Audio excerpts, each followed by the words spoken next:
Now let's begin.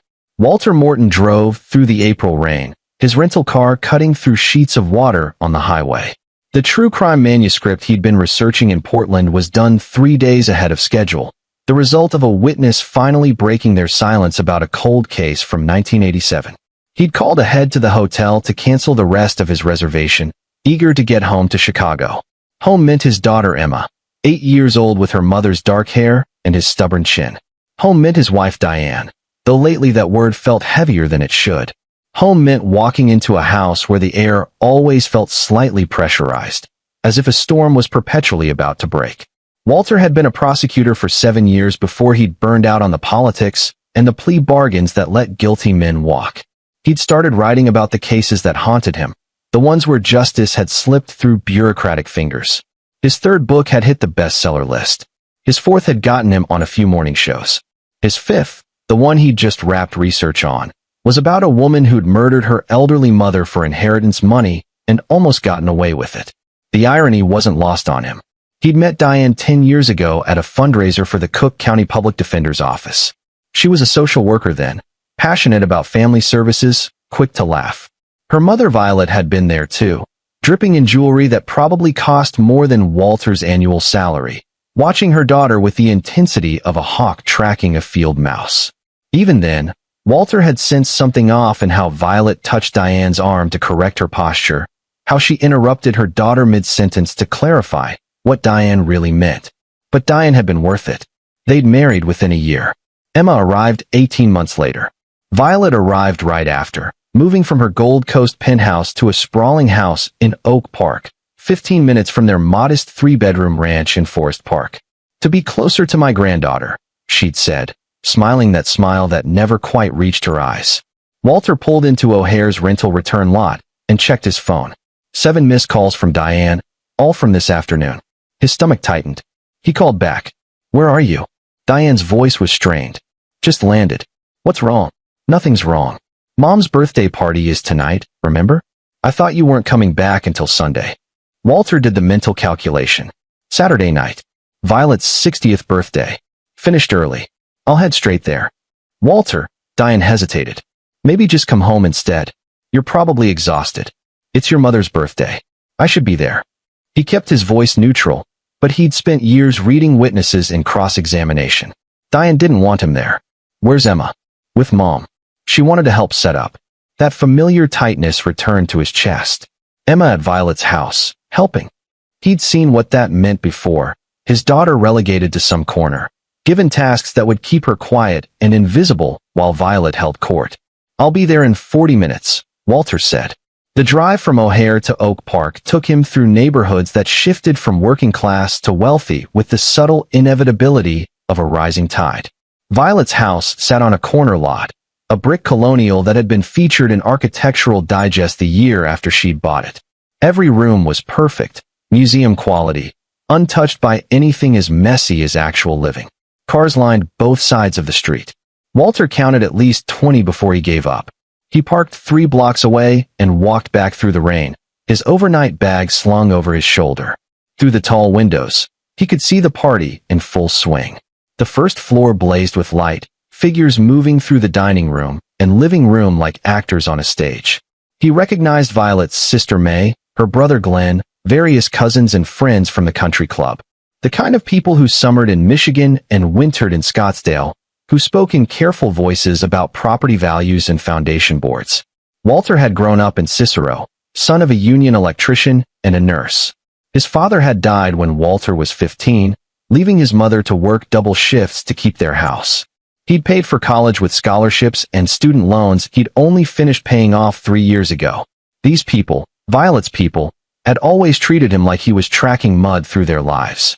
He'd tolerated it for Diane, for Emma. But tolerance was getting harder. He thought back to Emma's 7th birthday, 6 months ago. They'd had a small party at their house, a dozen kids from her school, pizza, a cake Diane had made herself in the shape of a butterfly. Emma had been radiant, gap-toothed and giggling as she opened presents. Violet had arrived late, carrying a box wrapped in paper that probably cost more than everything else combined.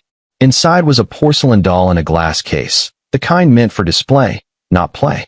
"This is what proper young ladies appreciate," Violet had said, loud enough for the other parents to hear.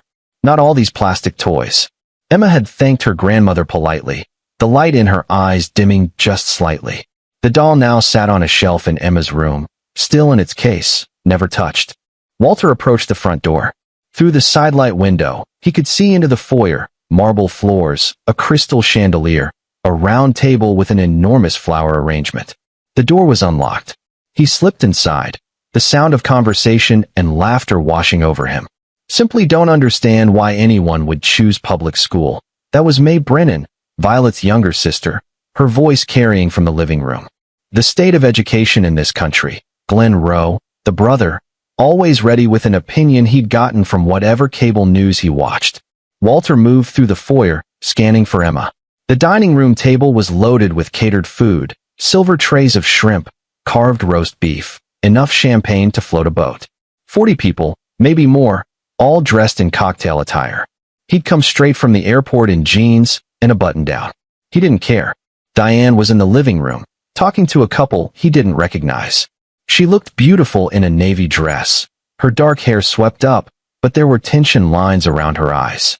She saw him and her face went through a rapid sequence of emotions, surprise, worry, something that might have been relief. She excused herself and crossed to him, keeping her voice low. You should have called. Where's Emma? Walter, please don't make a scene. I'm not making anything. Where's our daughter? Diane glanced over her shoulder.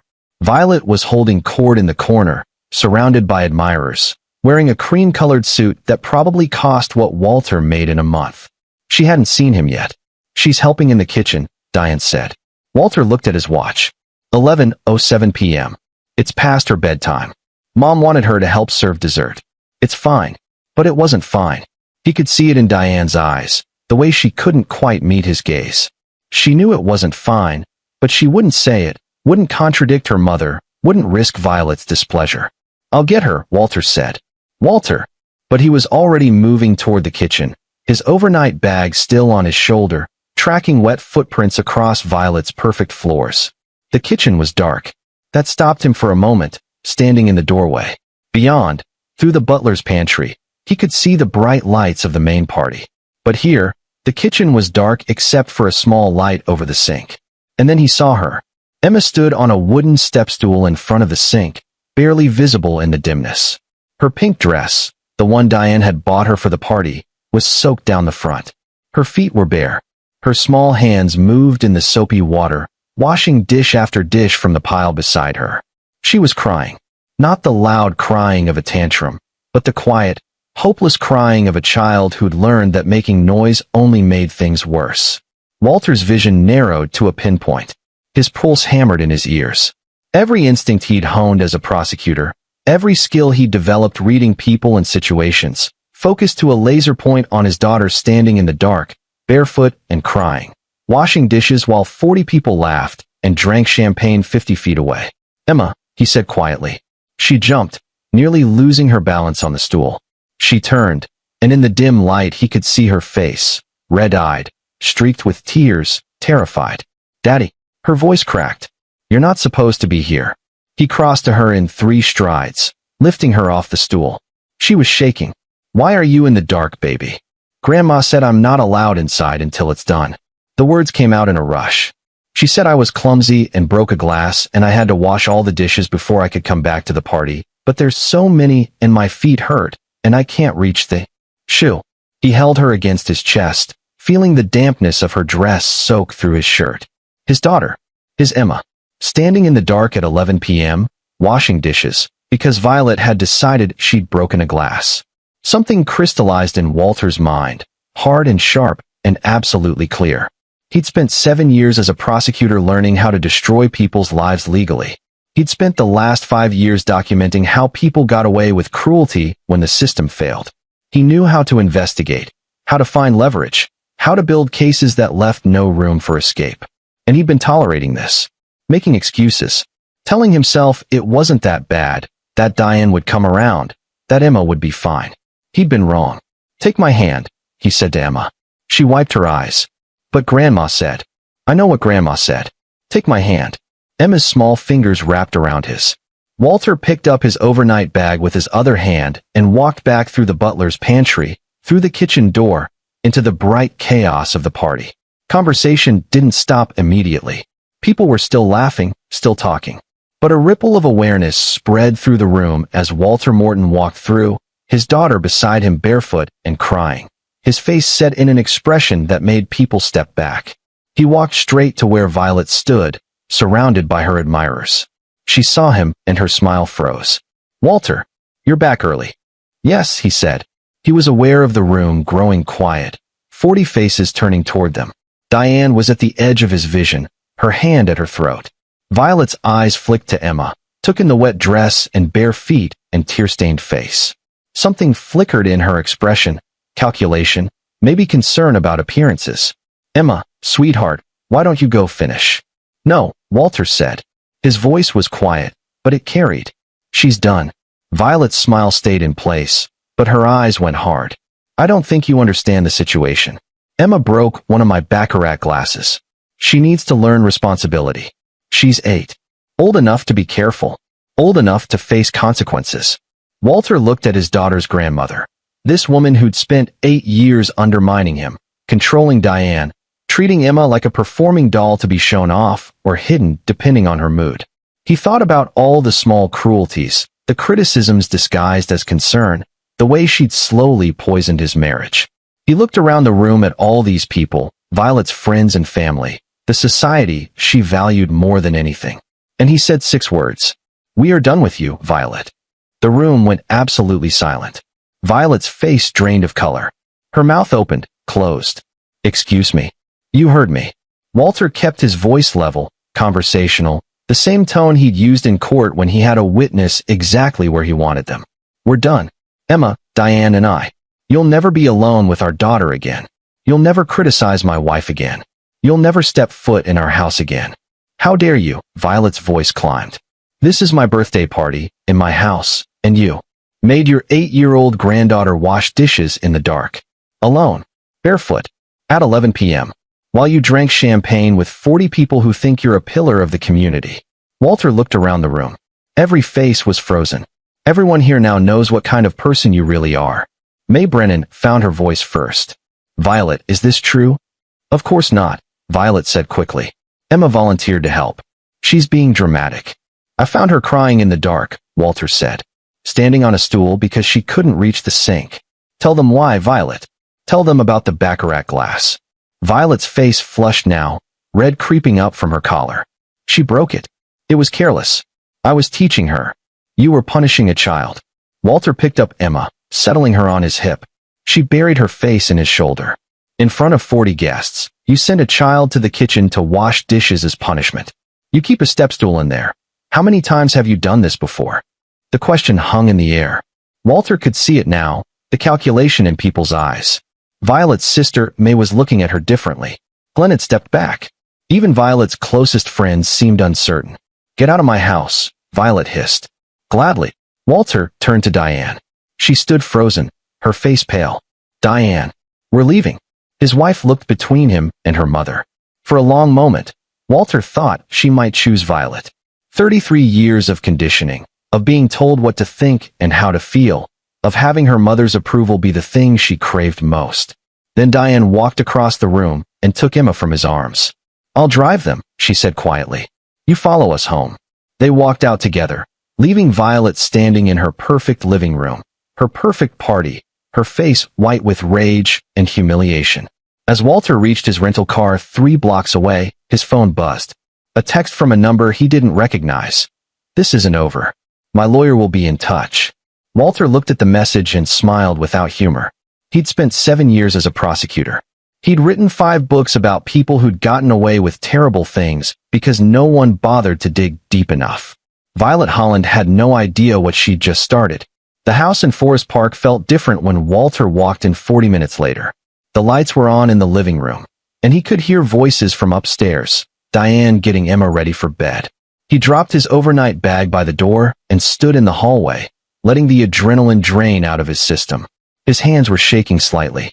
The prosecutor in him was already cataloging what had happened, the witnesses, the pattern of behavior, the way Violet had reacted. Footsteps on the stairs. Diane came down alone, still in her navy dress, her makeup smudged where she'd been crying. They looked at each other for a long moment. Emma's asleep, Diane said finally. I gave her a bath and read her 3 stories. Walter nodded. My mother is calling everyone, Diane continued. May, Glenn, the Beasleys, the Colliers. She's telling them you assaulted her. I didn't touch her. I know. Diane sat down on the bottom stair, her hands in her lap. I know you didn't. I was there. Walter waited. How long have you known? Diane asked. About the dishes? I didn't. Not until tonight. But you suspected something.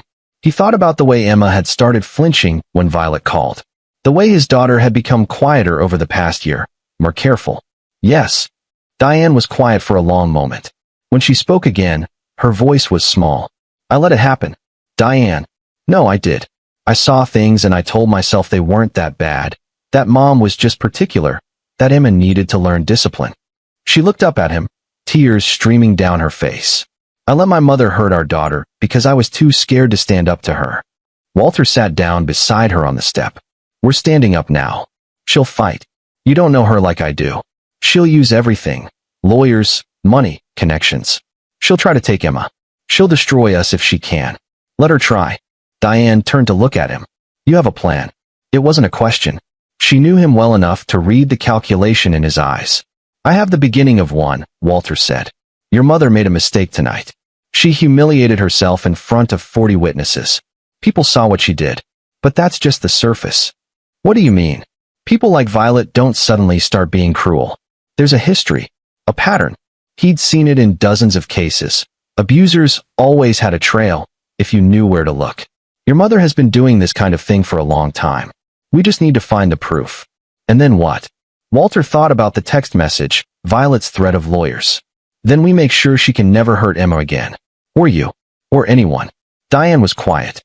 Then, my father died when I was 12. Walter knew this, but he let her talk. Heart attack, everyone said. He was 51. I found him in his study. She wiped her eyes. Mom didn't cry at the funeral. Not once. She wore black Chanel and accepted condolences like she was accepting congratulations. 6 months later, she sold his business and moved us to the Gold Coast. You never told me that. There was nothing to tell. Just a feeling I had, even as a kid, that she wasn't sad he was gone. That maybe she was relieved. Walter felt something shift in his mind, a new piece clicking into place. What did your father do? He owned a construction company. Morton Holland Builders. Medium-sized, mostly commercial work. What happened to the business after your mother sold it? It went under within a year. The new owners ran it into the ground. Diane looked at him. Why? Just curious. But he was thinking about his 5th book, about the woman who'd killed her mother for inheritance. About how some people were very good at getting what they wanted and making it look like natural causes. His phone buzzed. He pulled it out. Unknown number again, but a different one. This time it was a voicemail. He played it on speaker. Mr. Morton, this is Brett Beasley from Beasley, Collier & Associates. I represent Violet Holland. Mrs. Holland has retained our firm regarding your unprovoked attack on her this evening and your unlawful removal of her granddaughter from her home. We demand you cease all contact with Mrs. Holland immediately.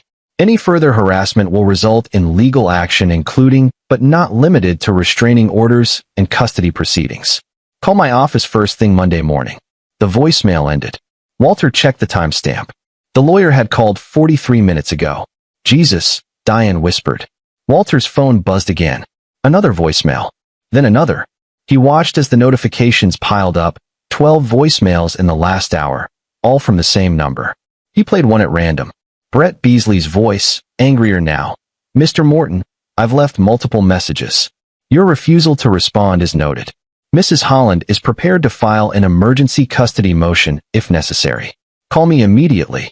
34 calls, Diane said, looking at the phone. In one night. Walter felt that familiar rush he used to get in court when an opposing attorney overplayed their hand. Violet was panicking. She'd gone to her lawyer within an hour of the party ending, and that lawyer had called him 34 times in a single night. People who were confident in their position didn't do that. She's scared, Walter said. Of what? Of what those 40 witnesses saw. Of what they're thinking right now. He stood up, his mind already working. Your mother's entire life is built on maintaining an image.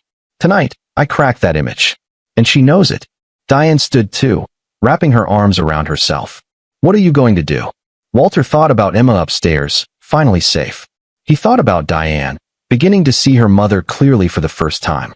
He thought about Violet Holland, already marshaling her forces, preparing for war. I'm going to do what I do best, he said. I'm going to investigate. I'm going to find every skeleton in your mother's closet. And then I'm going to make sure she can never hurt anyone again. Walter, she has money, power, connections. And I have the truth. He smiled, but there was no warmth in it. I've taken down worse people than Violet Holland. His phone buzzed again. Another voicemail from Brett Beasley. Walter ignored it and headed upstairs to check on his daughter. Sunday morning dawned cold and gray. Walter woke at 6 a.m. to find Diane's side of the bed empty. He found her in the kitchen, nursing a cup of coffee and staring at her phone. 37 messages, she said without looking up. From my mother, May, Glenn, people I haven't talked to in years. Everyone wants to know what happened. What are you telling them? Nothing yet. She set the phone down. Emma's still asleep. I checked on her twice. Walter poured himself coffee and sat across from her. We need to talk about what comes next. I know. Violet's going to push for grandparent visitation rights. Illinois law is on her side if she files properly. Diane's head snapped up. She can do that. Grandparents can petition for visitation if they can demonstrate it's in the child's best interest. Given that she's been a consistent presence in Emma's life. He let the implication hang. But after what she did was wrong. But proving it in court is different. Right now, it's our word against hers. And she has 40 witnesses who saw me take Emma out of her party. Her lawyer will spin it as parental alienation. Diane looked sick. So she wins. I didn't say that. Walter took a sip of his coffee. I said we need to build a case. That means documentation. Records. Witnesses. Walter, everyone at that party is her friend. Not everyone. I saw the way May looked at her when I mentioned the step stool. And Glenn stepped back. Cracks are forming. He pulled out his phone and opened a new document. Start from the beginning. Every incident you can remember where Violet was cruel to Emma. Dates, if you can remember them. Details. Diane was quiet for a long moment. Then she started talking. It took 3 hours. By the time Emma wandered downstairs at 9:30, rubbing sleep from her eyes, Walter had filled 12 pages with notes. Incidents going back years, punishments disguised as lessons, criticisms disguised as concern, cruelty disguised as high standards. The pattern was unmistakable. Daddy. Emma climbed into his lap, still in her pajamas. Are we going to see Grandma today? Walter exchanged a look with Diane. They talked about this, how to explain it. Not today, sweetheart, he said. Remember what happened last night? Emma nodded against his chest. You took me home. That's right. And from now on, you don't have to do things that make you sad or scared, okay? Not for Grandma or anyone else. But Grandma said I have to be a proper young lady. You're perfect exactly the way you are. Emma was quiet, processing this. Then, can I watch cartoons? Yes, Diane said, her voice thick. Whatever you want. They set Emma up in the living room with her favorite show and retreated to the kitchen. I'm calling Tom, Walter said. Tom Fleming was his agent. But more importantly, he was also a lawyer who'd worked in family law before switching to literary representation. On a Sunday? He'll answer. Walter dialed. Tom picked up on the third ring. This better be good, Morton. I'm at my kid's soccer game. I need legal advice. Family law. Tom's tone shifted immediately. What happened? Walter gave him the abbreviated version. The party, the dishes, the confrontation, Violet's lawyer calling 34 times. When he finished, Tom was quiet for a long moment. You need a family law attorney. I can make some calls. I need more than that. I need someone who understands how to fight dirty. Someone who won't be intimidated by old money and country club connections. You're talking about going to war with your mother-in-law. I'm talking about protecting my daughter. Another pause. There's a guy, Sam West. He used to be a prosecutor too, white-collar crime. Now he does family law, but he's known for taking on high-net-worth clients who think they're untouchable. Fair warning though, he's expensive. I don't care about expensive. And he plays hardball. You go with Sam. This is going to get ugly. It's already ugly.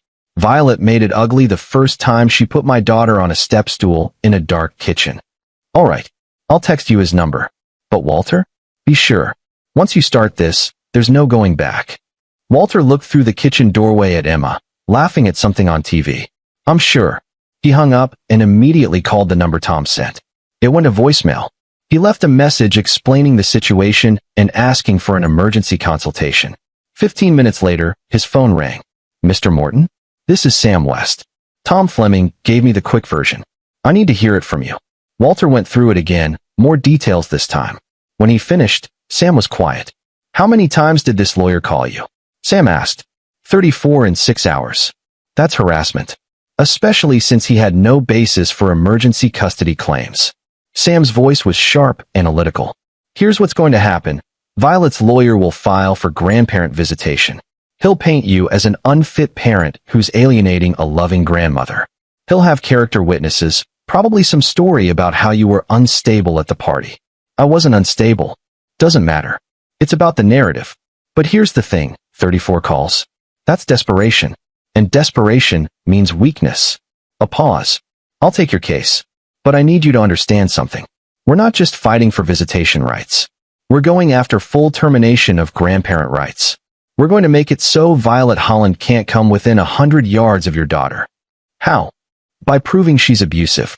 By documenting a pattern of behavior. By finding every other victim she's hurt and getting them to talk. Sam's voice hardened. You said you're a true crime writer. You know how to investigate. I need you to investigate your mother-in-law like she's a suspect in a murder case. Because that's what we're building. A case so airtight that no judge will ever give her access to Emma again. Walter felt something settle in his chest. When do we start? Now. I need everything you have. Dates, times, witnesses, documentation. I need your wife's testimony. I need to know everyone who was at that party. And I need to know everything about Violet Holland's past. Everything. They talked for another 20 minutes, Sam outlining strategy while Walter took notes. By the time they hung up, Walter had a clear picture of what needed to happen. He went into the living room. Emma was still watching cartoons, curled up on the couch with her favorite stuffed rabbit. Diane sat beside her, stroking her hair. We have a lawyer, Walter said quietly. He's good. But this is going to get worse before it gets better. Diane looked up at him. I'm ready. Whatever it takes. You might have to testify against your mother. Good. It's past time. Walter's phone buzzed. A text from an unknown number. You made a big mistake, Mr. Morton. You have no idea who you're dealing with. VH. He showed it to Diane. She sent it from a burner phone, Diane said. She's probably sitting in her house right now, surrounded by her lawyers, planning how to destroy us. Let her plan. Walter sat down on Emma's other side. I've got plans too. But even as he said it, he felt the weight of what he was about to do. Violet Holland had money, connections, decades of carefully cultivated relationships. She had lawyers on retainer and judges who probably owed her favors from charity boards. What did Walter have? Some notes from his wife, a lawyer he'd just hired, and his own skills as an investigator. It should have felt like not enough. But Walter thought about Emma washing dishes in the dark, and he knew it would have to be. Monday morning arrived too soon. Walter woke to his alarm at 5 a.m. and spent an hour in his home office, going through his notes from the previous day. At 7, he got Emma ready for school while Diane called in sick to work. I can't go in, she said. Not today. Everyone's going to be talking about the party. Walter drove Emma to school himself, walking her to her classroom even though she usually took the bus. Her teacher, Roxanne Fry, pulled him aside. Is everything all right? She asked. Emma seems quiet this morning. Walter made a split-second decision. Actually, I need to talk to you. Do you have a few minutes after school? Something in his tone made Roxanne's expression shift. Of course. My last class ends at 3. He went back to the car where Diane was waiting. Her teacher noticed something was wrong. Did you tell her? Not yet. But I'm going to.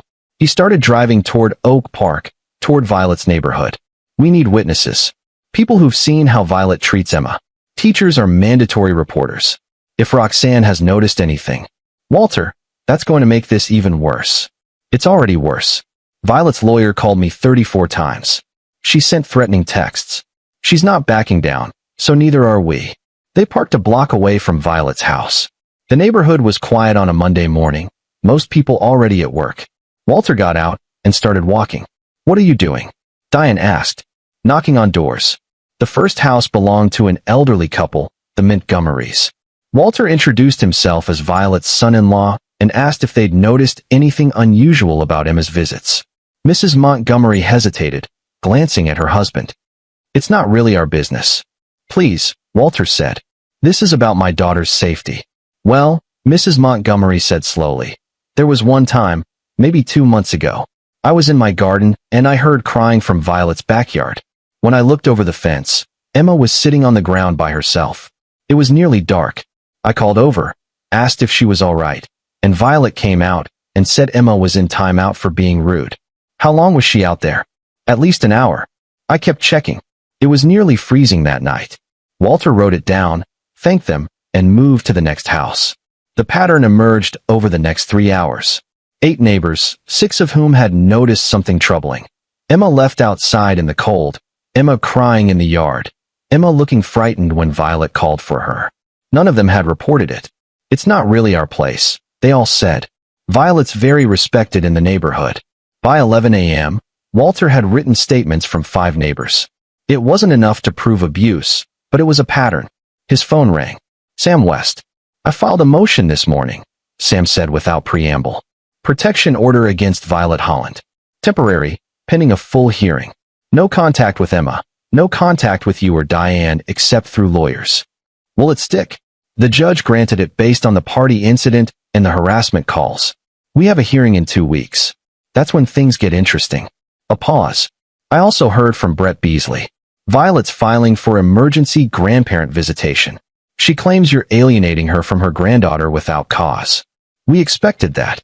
Yeah, but here's what we didn't expect. She's also claiming you assaulted her at the party. Battery, she's calling it. Walter felt cold. I never touched her. I know. But she's got a medical report. Went to the ER Saturday night. Claimed you grabbed her arm during the confrontation. She's got bruises documented. That's impossible. I didn't touch her. Self-inflicted, Sam said grimly. Or she had someone do it for her. Either way, it's smart. Muddles the narrative. Makes you look violent. Walter's mind raced. The witnesses will say you were angry. That you confronted her. Some of them might even misremember and think you touched her arm. Memory's funny that way, especially when someone's planting suggestions. Sam sighed. Look, we'll fight it. But this is what I meant about playing dirty.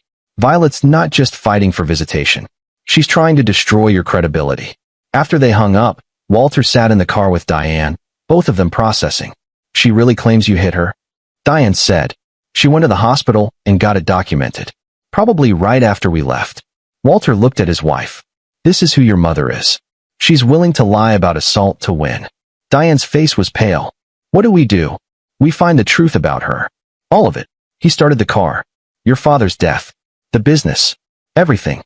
Because people like Violet don't just suddenly become this cruel. There's a history, and we're going to find it. They drove back home in silence. Walter spent the afternoon in his office, diving into public records. He started with Violet's husband, Diane's father, Glenn Holland Sr. Died of a heart attack at 51, 15 years ago. Cause of death was listed as myocardial infarction. No autopsy requested. Buried within 3 days. Walter dug deeper. He found the probate records for Glenn Sr.'s estate. Everything had gone to Violet. The house, the business, the investments. She'd sold Morton Holland Builders within 6 months for $2.3 million. A year later, the company was bankrupt. He found the names of Glenn Sr.'s former business partners. Most were dead or retired, but one name jumped out. Malcolm McLean, who tried to buy the business before Violet sold it to a different buyer. Walter found McLean's number and called. This is about Glenn Holland? McLean's voice was gravelly with age. That's a name I haven't heard in 15 years. I'm his son-in-law. I'm trying to understand what happened with the business. A long pause. You married Violet's daughter? Yes. My condolences. Malcolm gave a dry laugh. Glenn was a good man. Fair, honest. The business was solid. Then he up and died, and Violet couldn't wait to sell. I offered her fair market value, $3 million. She took 2.3 from some developer friend of hers. Why would she do that? Because that developer went bankrupt a year later, and Violet bought back all Glenn's client contracts at pennies on the dollar. Then she resold them for a profit. Smart business, if you're ruthless enough. Walter wrote this down, his mind working. Did you ever suspect anything about Glenn's death? The pause was longer this time. You asking what I think you're asking? I'm asking if you ever had doubts. Glenn was healthy. Ran marathons. Didn't smoke, barely drank. Then one day his daughter finds him dead in his study. Violet didn't want an autopsy. Wouldn't even wait the standard time for a funeral. 3 days later, he's in the ground. Malcolm sighed. Do I have proof? No. Did I wonder? Every damn day for 15 years. Walter thanked him and hung up, his thoughts racing. It wasn't proof, but it was a thread. At 3 o'clock, he drove back to Emma's school and met with Roxanne Fry in her classroom. I need to tell you something, he said, and laid out everything. The party, the dishes, the pattern of behavior. Roxanne listened without interrupting. When he finished, she was quiet for a long moment. I should have said something earlier, she finally said. There have been incidents. Emma's homework is always perfect, too perfect for a second grader. Last month I called her on an answer she gave, and she started crying. Said she had to get it right, or Grandma would be disappointed. Would you be willing to document that? More than willing. I'll write up everything I've observed. Roxanne met his eyes. I've been teaching for 20 years, Mr. Morton. I know abuse when I see it.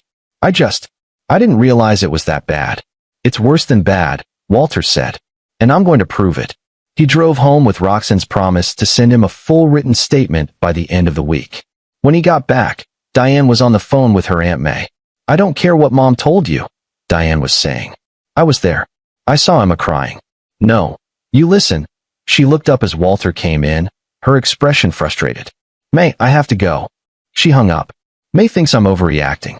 She said Mom would never deliberately hurt Emma, that it was just a misunderstanding. What about the step stool? She doesn't remember seeing one. Walter felt his jaw tighten. Violet was already working the witnesses, reshaping the narrative. We need to talk to everyone who was at that party before she gets to all of them. Walter, these are my mother's friends. They're not going to turn on her. Some of them will. We just need to find the right ones. His phone buzzed. A text from Sam West. Violet's lawyer is pushing for an expedited hearing. Wants this resolved in 1 week instead of 2. Judge is considering it. Walter texted back. Can we be ready? Have to be. Start gathering everything. Photos, medical records, school reports, anything that shows a pattern. Walter looked at Diane. We have 1 week to build a case that took your mother 15 years to create. We need to move fast. She nodded, her expression hardening. Then let's move. They spent the rest of the evening making calls, sending emails, documenting everything. Walter reached out to every neighbor, every teacher, every parent who'd seen Emma with Violet. Some refused to talk. Some gave non-committal responses. But a precious few, told the truth. By midnight, they had 17 documented incidents spanning 3 years. It still wasn't enough. Walter sat in his office, staring at his notes about Glenn Holland Sr.'s death. An idea was forming, dangerous and possibly insane. If Violet was willing to fake an assault to win a custody case, what else was she willing to do? And what had she already done? He opened his laptop and started researching how to request medical records from 15 years ago. Somewhere across town, Violet Holland was probably doing the same thing, building her case, calling in favors, preparing to destroy him. But Walter had one advantage. He knew how to find the truth. And the truth, once found, had a way of destroying everything in its path. The expedited hearing was set for Friday at 2 p.m. in Cook County Family Court. Walter spent Tuesday and Wednesday gathering evidence, while Sam West filed motion after motion, each one designed to put Violet on the defensive. Wednesday afternoon, Walter got a call from an unexpected source. Mr. Morton? This is Stacy Colon. I was at Violet's party on Saturday. Walter remembered her, a woman in her 40s, sitting near the dessert table, one of the few people who hadn't looked away when he'd carried Emma through the room. Thank you for calling, he said. I need to tell you something. After you left, Violet, she said things. About you, about your wife. She was furious. She kept saying she was going to make you regret embarrassing her, that she had lawyers who would make sure you never saw Emma again. Did anyone else hear this? At least 10 people. But Mr. Morton, that's not why I'm calling. Stacy's voice dropped. Violet and I served on the Oak Park Community Foundation board together for 5 years. I resigned last year because of how she treated people. What do you mean? There was a young woman on staff, Christy Roberts. 23, just out of college, working as our program coordinator. Bright, hardworking, kind.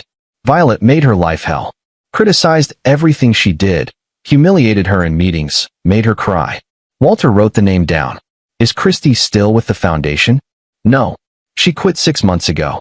I tried to warn the board about Violet's behavior, but she's a major donor. They chose the money. Stacy paused. I can give you Christy's number. And Mr. Morton? There were others before her. Girls who worked under Violet at various charities. They all left eventually. Walter felt that familiar rush. A pattern. I need their names. I'll send you everything I have. True to her word, Stacy emailed him within an hour. 6 names, all young women who'd worked with or for Violet on various charity boards. All had quit within a year. Walter started calling. The first 3 didn't answer or called back saying they couldn't help. The 4th, Candy Riggs, agreed to meet him at a coffee shop in Lincoln Park. She was 29, nervous, stirring her latte without drinking it. I don't want to get involved in anything, she said. I need you to understand that up front. I understand, Walter said. But I also need to protect my daughter. And I think you know what kind of person Violet Holland is. Candy's hands tightened around her cup. I worked for the Children's Literacy Foundation. Violet was on the board. I was the development director. Young, excited to make a difference. Violet seemed to like me at first. Then, she trailed off. Then what? Little things at first. Criticisms. Nothing I did was quite right. I was too casual, too familiar, too ambitious. But it was always in private, always just between us. In public, she was charming, supportive. Candy finally looked up at him. Then she started with the tasks. What kind of tasks? Busy work. Things that had nothing to do with my job. Filing her personal paperwork. Picking up her dry cleaning. Once, she made me clean out her car while she was in a board meeting. I was development director, and she had me vacuuming her Mercedes. Did you complain? To who? She was the board chair. She controlled the budget. My supervisor told me to just do what Violet wanted. Candy's voice cracked. The worst part was, I started to believe her. That I wasn't good enough. That I should be grateful she was teaching me. That's what she said it was. Teaching me about the real world. How long did you work there? 8 months. Then one day, I just couldn't do it anymore. I quit. No notice, no other job lined up. I just walked out. She wiped her eyes. My therapist says it was abuse. Professional abuse. I didn't want to believe it, but it was, Walter said gently. And you're not the only one. He showed her the list of names. Candy read through it and nodded. I know Christy. We talk sometimes. The others, we're like this informal support group. Violet Holland survivors. Would any of them testify? In court. Candy looked terrified. Against Violet Holland? She'd destroy us. She's trying to get custody of my daughter. I need people who can speak to her pattern of behavior. Her need for control. Her cruelty. Candy was quiet for a long time. Finally, she said, I'll testify. But only if others do too. I can't be alone in this. You won't be. By Thursday evening, Walter had 3 of the 6 women willing to testify. Candy, Christy, and a woman named Nadine Shepard who'd worked for Violet's Homeowners Association. All had similar stories. All described the same pattern. Initial charm, gradual criticism, escalating control, final humiliation. Sam West was pleased but cautious. It's good. It establishes a pattern. But Violet's lawyer is going to say this is about work relationships, not family. We need something that ties directly to Emma. I'm working on it, Walter said. He'd requested Glenn Holland Sr.'s medical records from the hospital where he'd been pronounced dead. It would take a subpoena to get them, but Sam was working on that. He'd also found the name of the detective who'd responded to the scene, retired now, living in Wisconsin. Detective Larry Love. Walter called him Thursday night. Glenn Holland, Larry said when Walter explained. Yeah, I remember that one. Seemed off. How so? Wife was too calm. Daughter was hysterical, but the wife? Cool as ice. Professional, even. She directed the EMTs, told them exactly what to do, managed the whole scene. Usually, when someone finds their spouse dead, they're a mess. She was organized. Did that make you suspicious? Sure.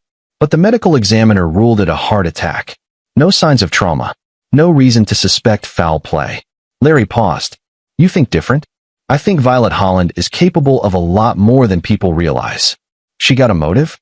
Walter thought about the business sale, the carefully orchestrated bankruptcy. Money. Control. Freedom to live her life the way she wanted without a husband in the way. That's not proof. I know. But it's a theory. Good luck proving it, Larry said. After 15 years, you'll need a miracle. Walter hung up feeling frustrated but not defeated. He didn't need to prove Violet had killed her husband. He just needed to prove she was dangerous. And for that, he had plenty of evidence. Friday morning dawned clear and cold. Walter, dressed in his one good suit, kissed Emma goodbye. She was staying with Diane's friend Tony Baker for the day and drove to the courthouse with Diane. Sam West met them outside. "Ready as we'll ever be," Walter said. They walked into the courtroom. Violet was already there with Brett Beasley and two other lawyers Walter didn't recognize. She wore a pale blue suit, her hair perfect, her expression serene. When she saw Walter, she smiled slightly. It was the smile of someone who thought they'd already won. The judge was a woman in her 60s, Judge Merle Daly, known for being fair but no nonsense. She reviewed the case file, then looked up. "This is a petition for emergency grandparent visitation and a motion to modify the existing protection order. Mr. Beasley, you first." Brett Beasley stood. He was smooth, polished, exactly the kind of lawyer who charged $500 an hour. "Your Honor, this case is fundamentally about a loving grandmother being denied access to her granddaughter based on false allegations and a father's vengeful actions." He laid out Violet's case. Devoted grandmother, active in Emma's life for 8 years, sudden cutoff without cause. He described the party, Walter arriving unexpectedly, confronting Violet publicly, removing Emma forcibly, causing a scene. He presented medical records showing bruises on Violet's arm, implying assault. "Mr. Morton has a pattern of aggressive behavior," Beasley said. "He's a true crime writer who glorifies violence. His books celebrate revenge and vigilante justice. Is this the kind of influence we want controlling access to a child?" Walter felt his jaw tighten, but Sam had warned him about this. They were going to attack his character, his profession, his books. It was standard playbook. Beasley continued, painting Walter as unstable and Violet as the victim. He called character witnesses, Mae Brennan, who testified that Violet had always been loving with Emma. Glenn Rowe, who said Walter had seemed aggressive at the party. Then Beasley showed photos from the party. Emma earlier in the evening, smiling, dressed nicely. "This is not a child in distress," he said. "This is a happy girl at her grandmother's party. The narrative Mr. Morton is trying to create is fiction, Your Honor. Dramatic fiction designed to alienate a loving grandmother." When Beasley sat down, Judge Daly looked at Sam. "Mr. West." Sam stood. "Your Honor, this case is about a pattern of abuse that spans years. It's about a woman who uses wealth and social standing to control and hurt people, including her own granddaughter." He called Diane first. She took the stand looking pale but determined. "Mrs. Morton, tell us about your mother's relationship with Emma." Diane took a breath. "On the surface, it looked fine. But my mother has always been controlling. With me, with Emma, with everyone in her life. Emma had rules at Grandma's house that she didn't have anywhere else. Rules about how to sit, how to speak, what to wear. If she broke them, there were consequences. What kind of consequences? Punishments. Timeouts that lasted hours. Being denied food if she was rude. Being made to stand in uncomfortable positions." Diane's voice shook. "I told myself it was just discipline, that my mother had high standards. But when I saw Emma on Saturday night, washing dishes in the dark, barefoot, and crying, I realized I'd been lying to myself." Beasley objected, tried to discredit her testimony as biased. But Diane held firm. Sam called the neighbors next. One by one, they testified about seeing Emma outside in the cold, hearing her cry, noticing things that seemed wrong. Then he called Roxanne Fry, who testified about Emma's fear of disappointing her grandmother, her too perfect homework, her anxiety. Finally, Sam called Candy Riggs. "Ms. Riggs, how do you know Violet Holland?" "I worked for a charity she chaired." "Tell us about that experience." Candy described it, the gradual escalation, the humiliation, the control. When she finished, Beasley was on his feet. "Objection. This is irrelevant. Work relationships have nothing to do with grandparent rights. It goes to pattern, Your Honor," Sam said. "Mrs. Holland has a documented history of abusing her power over people she perceives as beneath her. Young women, subordinates, children." Judge Daly considered. "I'll allow it. Continue." Sam called Christy and Nadine, who gave similar testimony. By the time they were done, a picture had emerged. Violet Holland as a woman who needed control, who found vulnerable people and broke them down. "Your Honor," Sam said. "We're not asking you to punish Mrs. Holland. We're asking you to protect Emma Morton from a pattern of abuse that's been documented by multiple witnesses across multiple contexts. This is who Violet Holland is. She won't change, and Emma shouldn't have to suffer for it." Judge Daly looked at Violet. "Mrs. Holland, do you wish to testify?" Violet stood. She was composed, dignified. "Your Honor, these allegations are false. I love my granddaughter. Yes, I have high standards. Yes, I believe in discipline and proper behavior. But I have never abused Emma. The incident at my party was a misunderstanding. Emma had broken a valuable item, and I asked her to help clean up. When Mr. Morton arrived unexpectedly and saw her in the kitchen, he overreacted, dramatically and violently. The medical records show bruising consistent with being grabbed," Beasley added. "We have witnesses who saw Mr. Morton confront Mrs. Holland aggressively." Sam stood. "Your Honor, I'd like to call a rebuttal witness." Detective Larry Love, retired. Larry had driven down that morning at Walter's request. He took the stand and was sworn in. "Detective Love, you investigated the death of Glenn Holland Sr. 15 years ago. Can you tell us about that?" Objection. Beasley was on his feet. "This is completely irrelevant. It goes to Mrs. Holland's character," Sam said. Judge Daly frowned. "I'll allow it, but make it quick." Larry testified about the scene, Violet's unusual composure, the quick burial, the lack of autopsy. It wasn't proof of anything, but it planted a seed. Sam wrapped up. "Your Honor, we believe Emma is in danger. Not immediate physical danger, perhaps, but psychological danger.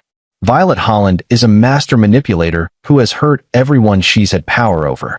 We're asking for the protection order to remain in place and for all grandparent visitation to be terminated." Judge Daly looked at both sides. "I'm going to take a brief recess to review the evidence." She left the courtroom.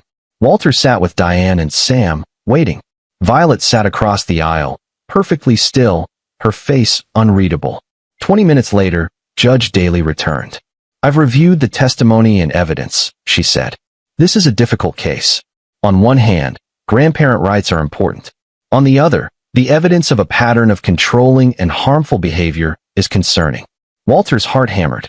"I'm going to continue the protection order for another 60 days. During that time, Mrs. Holland will have no contact with Emma or the Morton family. At the end of 60 days, we'll reconvene and determine if supervised visitation is appropriate." She looked at Violet. "Mrs. Holland, I suggest you use this time to reflect on your behavior and perhaps seek counseling. The testimony I heard today troubles me." Beasley started to object, but Judge Daly cut him off. "My ruling stands. Court adjourned." She left. Walter felt Diane grab his hand, squeezing tight. They'd won. Not completely, not permanently, but they'd won. Across the aisle, Violet stood. She looked at Walter, and for just a moment, her mask slipped. The rage in her eyes was absolute. Then she turned and walked out with her lawyers, her back straight, her head high. 60 days, Sam said. "We use that time to build an even stronger case. Because she's not going to give up." Walter nodded. He knew Violet wouldn't give up, but neither would he. The 60 days became a war of attrition.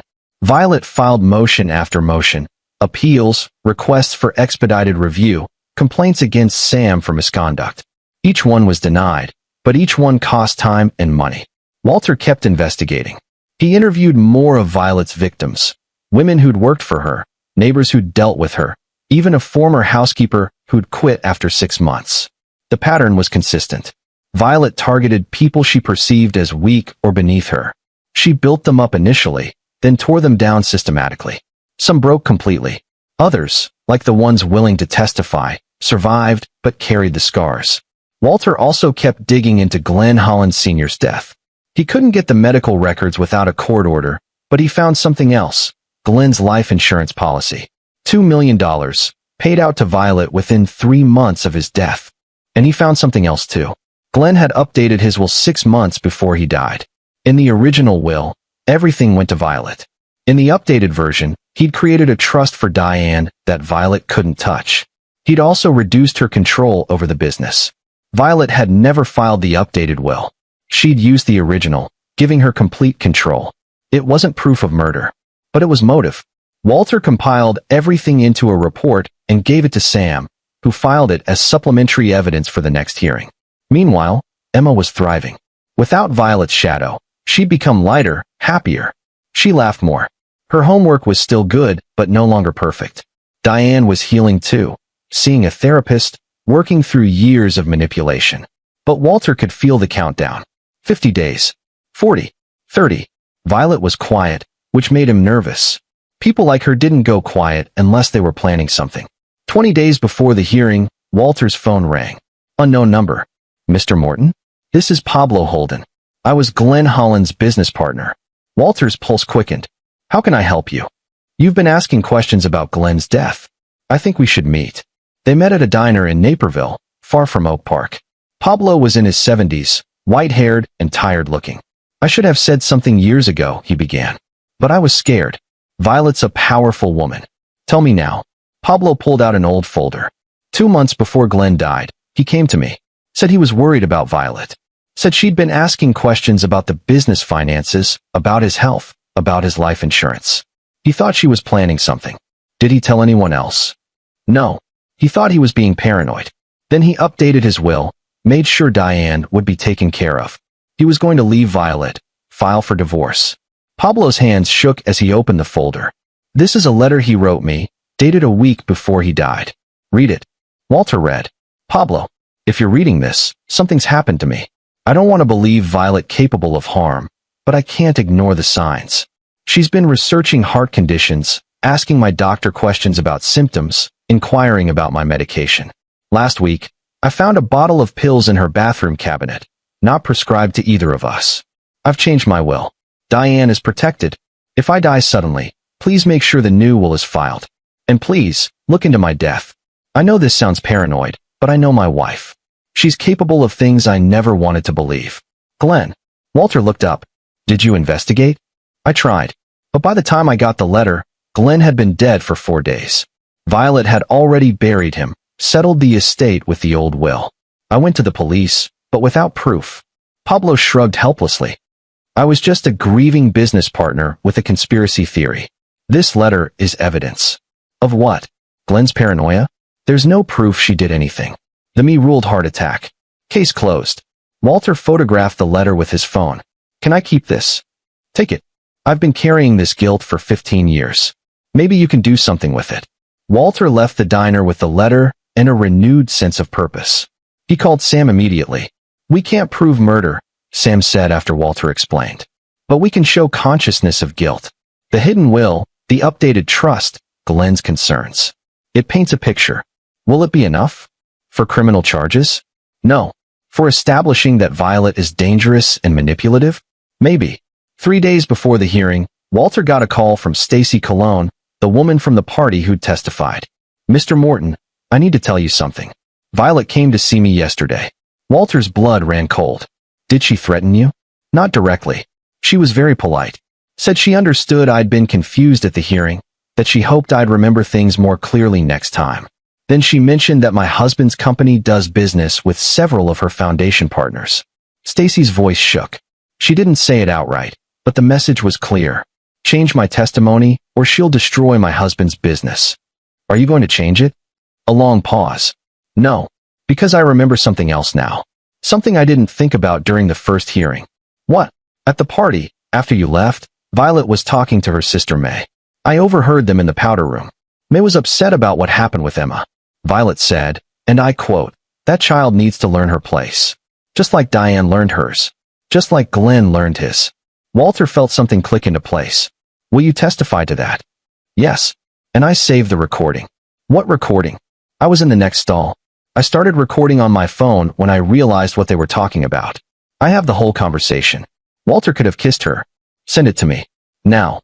The recording was damning. Violet's voice, clear and cold, talking about teaching people their place. About how Glenn had been too weak and Diane too much like her father. About how Emma was fixable if they broke her early. Sam filed it as evidence that evening, along with Glenn's letter and everything else they'd gathered. The final hearing was scheduled for Wednesday at 10 a.m. Tuesday night, Walter couldn't sleep. He kept thinking about Violet, about how far she was willing to go. People like her didn't lose gracefully. At 2 a.m., his phone buzzed. A text from an unknown number. You think you've won. But you have no idea what I'm capable of. Tomorrow, you'll learn. Walter screenshot the text and sent it to Sam. Then he checked the security system, made sure all the doors were locked, and sat up the rest of the night keeping watch. Wednesday morning, they arrived at the courthouse at 9:30. Violet was already there with an expanded legal team, 5 lawyers now instead of 3. Judge Daly entered precisely at 10 a.m. "I've reviewed the new evidence," she said.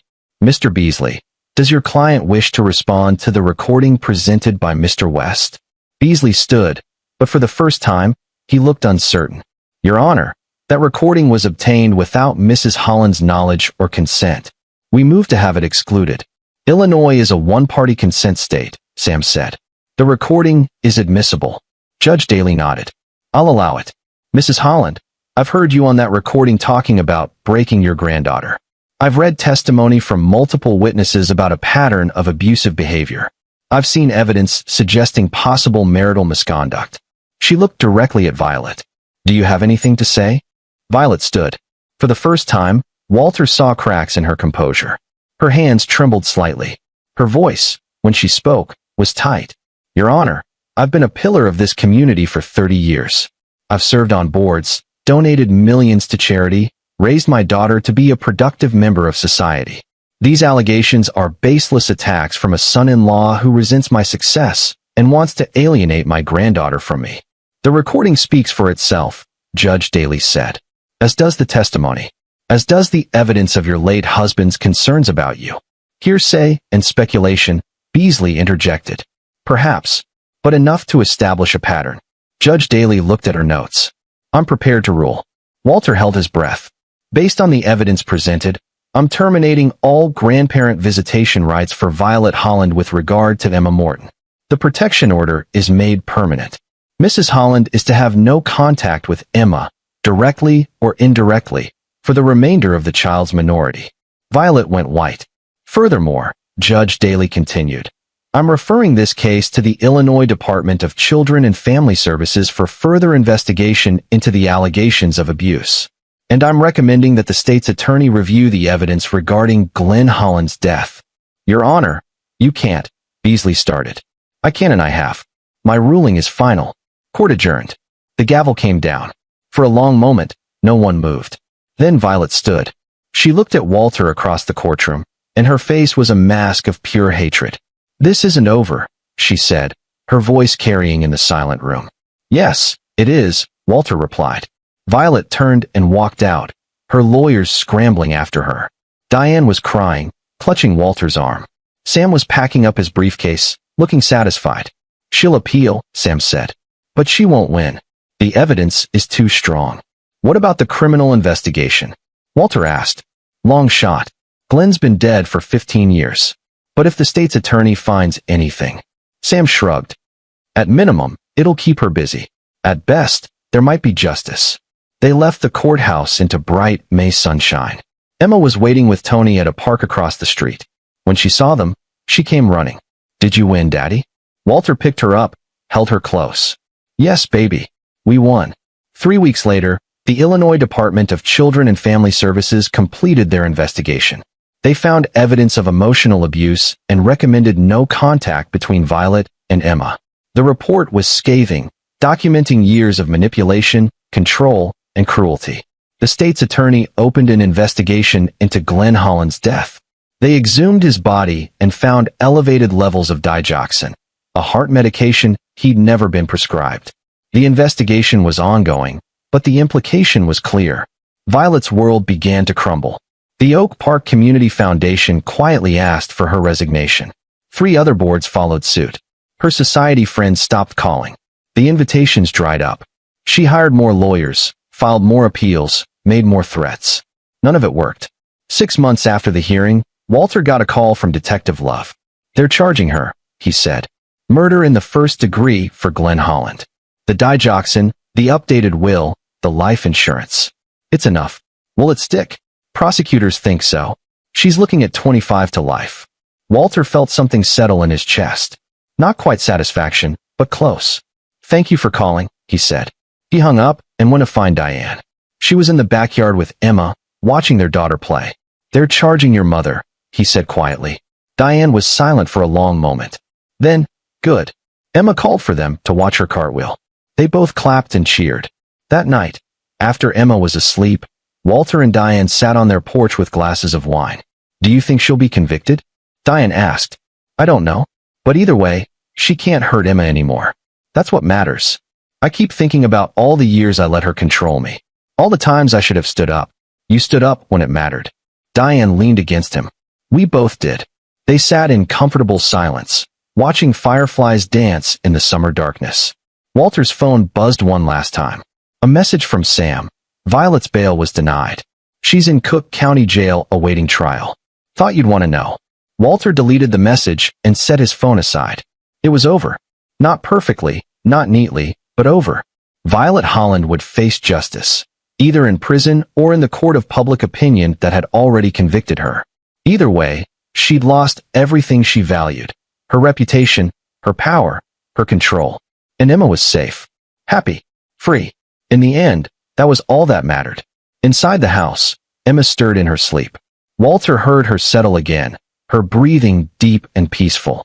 He thought about the night he'd found her washing dishes in the dark and how far they'd all come since then. Justice, he'd learned as a prosecutor, didn't always come quickly. Sometimes it took years. Sometimes it took evidence and witnesses and dogged investigation. But when it finally arrived, it was worth the wait. Walter finished his wine and went inside to check on his daughter one more time. She was sleeping peacefully, her favorite rabbit tucked under her arm, a small smile on her face. He kissed her forehead and whispered, "You're safe now, baby. You'll always be safe." And for the first time in years, he believed it. This is where our story comes to an end. Share your thoughts in the comments section. Thanks for your time.